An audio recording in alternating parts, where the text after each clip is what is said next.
ही गोष्ट आहे 1999 सालची. शिवसेना भारतीय जनता पक्षाची युती ही मुख्यमंत्री पदावरती अडत होती.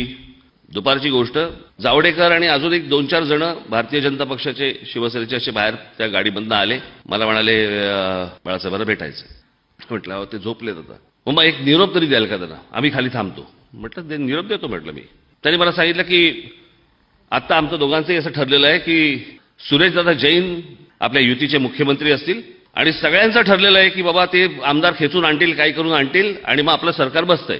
वरती गेलो, त्यामुळे मी त्यांना उठवलं. असे वळले. म्हटलं नाही, त्यात आमच्याकडे खाली जावडेकर वगैरे सगळेजण मंडळी सगळे आलेली आहेत आणि ते म्हणतात की आजच्या सरकार बसेल.